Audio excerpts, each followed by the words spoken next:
guys, welcome back. In this video I'll be teaching you how to cut and sew a straight palazzo pants, and these are the measurements you'll be needing. So this is my pattern paper. If you're cutting with free hand, if you're cutting on your fabric, please fold your fabric into 2 equal parts before you cut.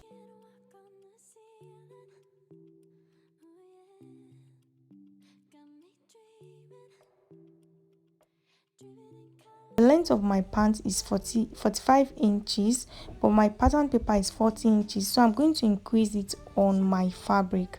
So I'll be adding a 2 inches band to this pant. So whatever measurements I'm going to take vertically, I'm going to take out the 2 inches band before I take my measurements. So I'll take out the 2 inches and then I'll take from my waist to my hip, which is 10 inches, and I'll rule a straight line across it.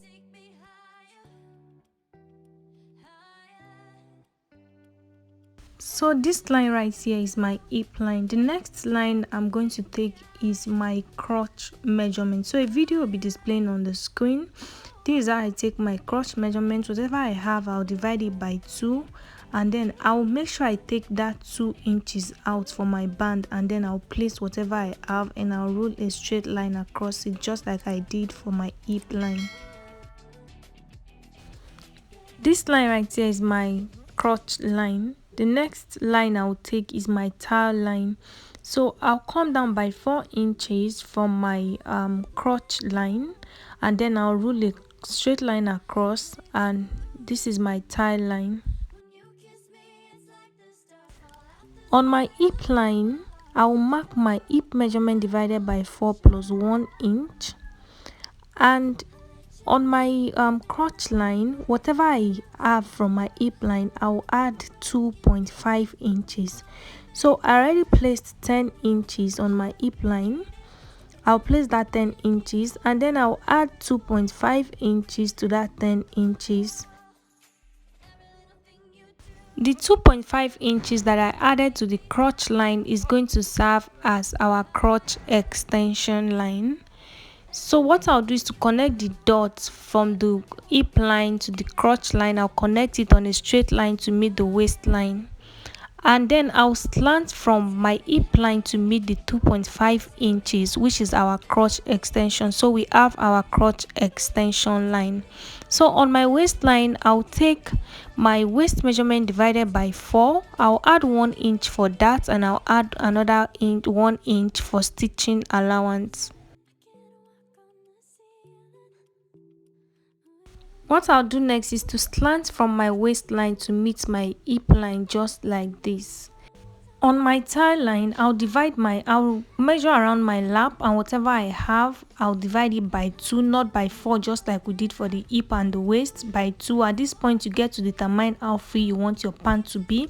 So I added 2 inches to whatever I had, and I'm making sure that from that point to the end of my pants is the same 13 inches, because I'm using 13 inches.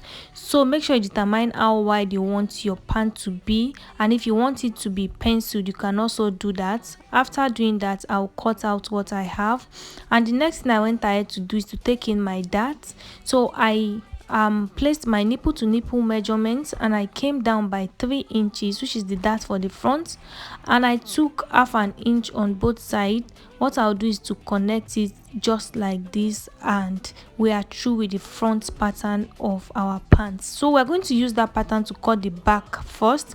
I already folded my fabric into 2, and please pay close attention to what I'm doing now.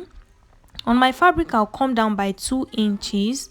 I'll roll it into a straight line. On that 2 inches is where I'm going to place my pattern, just like this. So your fabric for the back pattern should be 2 inches longer than the front pattern. So after pinning, on my crotch line, I'll add 2 inches all the way, and on the crotch extension line, I'll add 2.5 inches. If you don't understand what I'm saying, please just watch me closely. And on my lap line, I'll add 2 inches. So this is my crotch extension line. I'll add 2.5 inches on this line, and for the rest parts, I'll add 2 inches, and then I'll cut.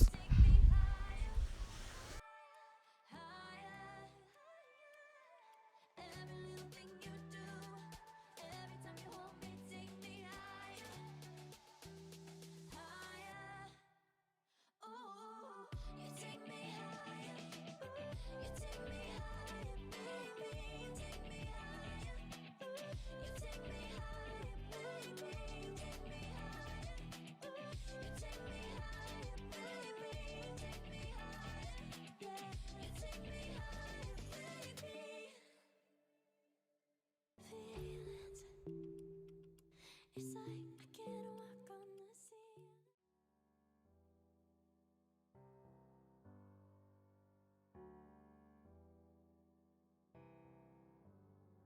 Feelings.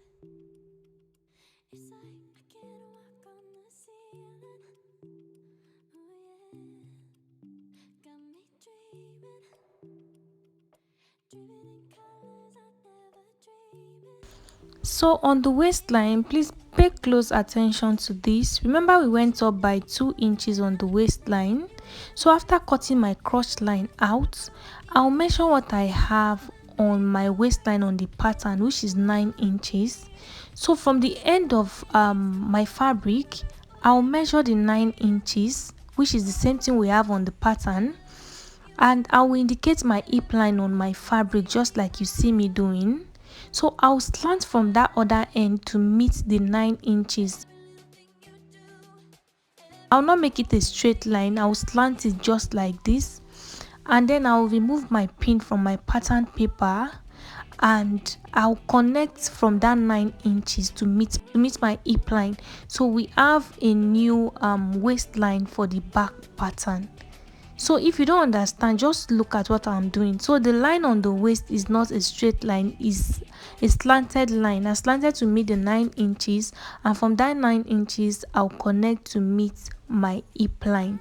So this is the difference between the front and the back. After doing this, what I'll do is to cut. When you kiss me, it's like the stars fall out the sky onto my heart to cover up what I don't wanna show. I let you in deeper than I let anyone else before. Fell in love with my broken pieces, took 'em all and made yours. Didn't know what my heartbeat needed, skipping out, no I can't keep score. When I lose my breath, boy, you got me breathing. Oh, every little thing you do, every time you hold me, take me higher. After cutting, next thing I'll do is to pin my crotch line and then I'll go sew.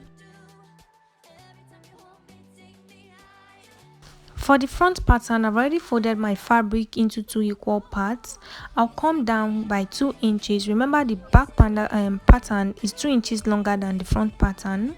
I'll reel into a straight line, and from that point I'll just place my pattern on it. I'll pin it so that it will not move, and then I'll just trace what I have here on my fabric. It's like I can't walk on the ceiling. Oh yeah, got me dreaming, dreaming in colors I never dreamed. What I did next was to notch my darts for both the front and the back, and I'll sew it in. I also pinned my crotch line and I went ahead to sew it.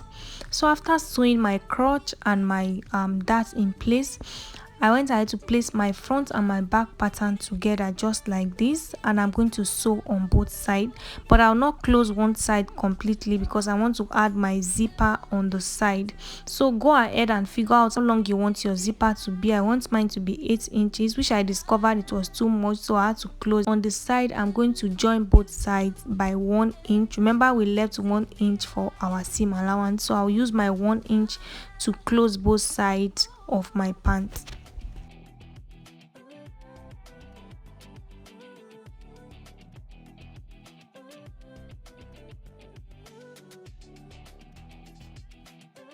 So I'm done sewing on both sides, and this is my zip allowance that I left. So what I'll do next is to pin my crotch area together, and I'll go sew also with 1/2 inch. So I've gone ahead to sew my crotch area and I turned my pants inside out. So this is what I have. I went ahead to cut out this band, which is 5 inches long. I folded 1/2 inch on both sides and I ironed it in place. So what I have here is 2 inches on fold. So if you open it up, you have 5 inches. So what I'll do is to pin one end of my band to the waist of my pants just like this. I'll go sew on a straight line and then I'll turn it over to give it a neat finishing, and then I'll cover it up. Hold me, take me higher, higher, higher. Every little thing you do, every time you hold me, take me higher, higher. Ooh, you take me higher, you take me higher, baby. You take me higher, you take me higher, baby. You take me higher, you take me higher, baby. I'll also attach my zip to it after sewing, and then I'll hem the base of my pants. Feelings, it's like I can't walk on the ceiling. Feelings, it's like I can't walk on the ceiling. So after attaching my zip and hemming the base of my pants, this is the final look. I hope this tutorial was helpful. I hope you're able to learn something from it. If it was, please don't forget to like this video so that others can see it. If you get to try it, let me know how it turned out. Please subscribe to my channel if you have not, and I'll see you in the next one.